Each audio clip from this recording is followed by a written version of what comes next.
Kondaa, the new Intamin mega coaster opening this year that could be the best roller coaster in the world, has just had its POV released. So I'm going to give my first impressions and then an in-depth analysis of it. I don't want to make too many of these videos this season because I guess they could be a bit repetitive and stuff like that, but there's so many good roller coasters opening this year, and when we're getting a POV and no one's been on it yet, I want to talk about it. So the ride opens on the 8th of May.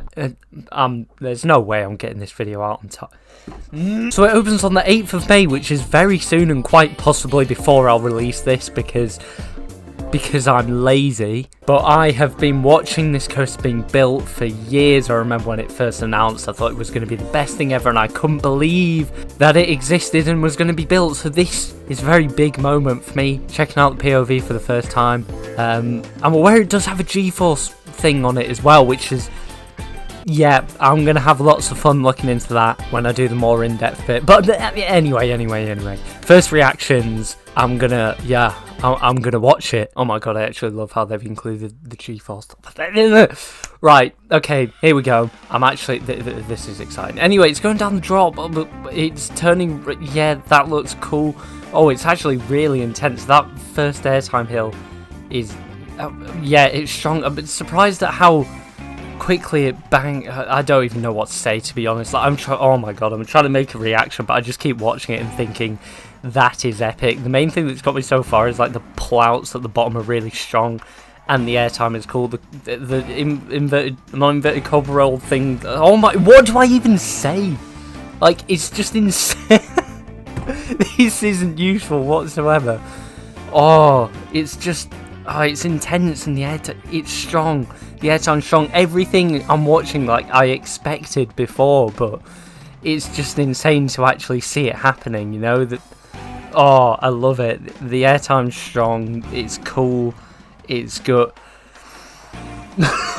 So that first reaction was practically useless because I was just somewhat in awe at how good it was, but also I didn't really know what to say because I already kind of knew exactly what the layout was and everything. But yeah, he did go round it very fast. So it's not like, you know, when a new roller coaster tests for the first time and the POV is a lot slower than we were expecting. No, it wasn't like that. I was watching the force bit. It was getting to like minus 1.4 G, which is what it said it would be, and that's, you know, some great, really strong airtime. And for how much you're going to be coming out of your seat, you know, it doesn't need to be any more than that because there's so much. But, I mean, highlight the outward banking airtime hill is insane.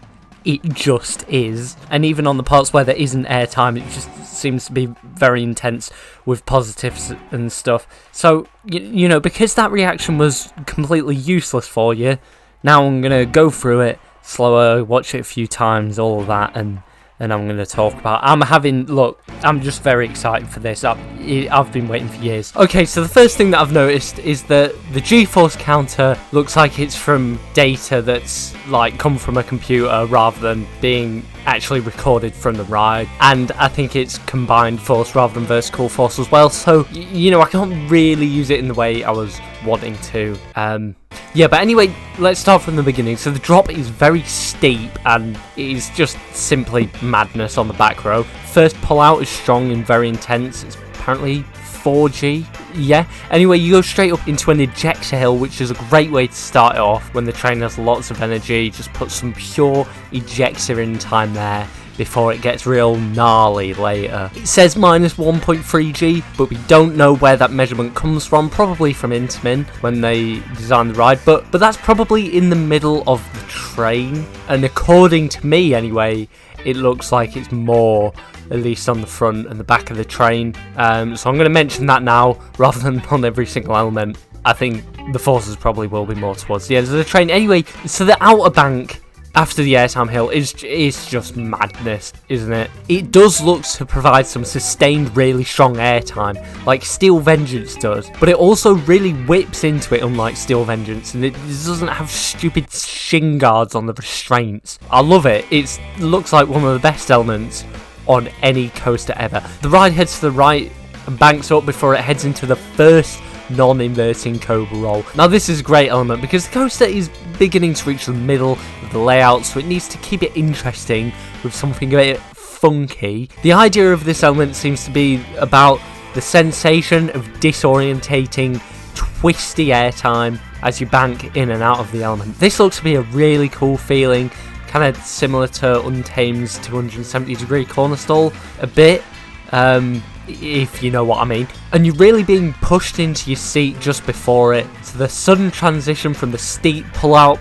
to a fairly snappy, strong flow to airtime moment just looks epic, and it's really quite fast as well if you're on the front going up, and of course if you're on the back going back down, you're in for some yeet time. You head back down into a small ejector hill to pick the pace up. This is a great moment, great powerful airtime. This hill is also a bit of a head chopper as you dive under the outward banked airtime hill and you're pushed into your seat on the next sharp turn, which takes you into the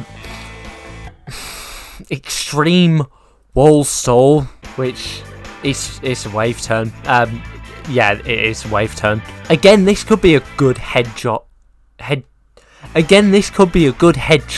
as you squeeze between the two vertical supports. But the main attraction of this element is the brief pause you get in the air where you're floating in your seat. Now this does actually look to be strong floater because of the way the track goes, so you are going to feel the train pull away from underneath you. It's going to be interesting though because we haven't seen this type of profiling on a wave turn before, so let's see how Intamin do with this. Anyway, I'm hoping the transition out of it will still be part of the airtime as well.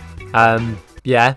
Now after that, a nice overbank takes you round for another small sharp airtime hill. This is a classic straight fun airtime hill to prepare you for the mental manoeuvre that's about to happen, which is a series of off-axis airtime hills. So you start banking up, and then the first part of it is like a twisted airtime hill, but you don't go into another turn after that. You pull out short and bank the other way for an off-axis moment going back down. You're going to be thrown to the side during lots of these airtime moments, but what I love is it gives you a kind of buckaroo moment, like you're being flung in every direction in a quick pace, and you're being slammed to the side of your seat and ejected in different directions. It's seriously messed up and a great start to the fast-paced end of the ride. Up next is another very strong ejector airtime hill for a powerful bit of normality before you do a short swooping turn into a highly banked transition into another turn. The transition does look to carry on the airtime moments, so your bum never sits comfortably in that seat, which continues as the turn after the transition is really quite short, and then it transitions out of that again with a low to the ground twisted airtime hill, setting you up for the straight rapid fire airtime hills into the brakes. The first two of these are straight and fast, and the last one turns you to the side to make sure that as you enter the brake run, you're reminded that this ride is trying to throw you everywhere. The last section finishes the ride with your bum bouncing off the seat at an incredible frequency in lots of different ways with immense strength. The start offers some huge powerful euphoric moments, and the middle offers some very interesting, cool sensations. And well, I think all of that together just creates a near perfect ride with tons of airtime that is somehow varied but insane every second of the way. We need people to ride this first, but I do think it's a serious contender for the best roller coaster on the planet, and I probably already think it is the best in Europe. I really can't wait to hear what other people think of it after coming off, because I have waited for this for years. I've followed it since day one. I couldn't believe we were getting something like this in Europe, so close to home.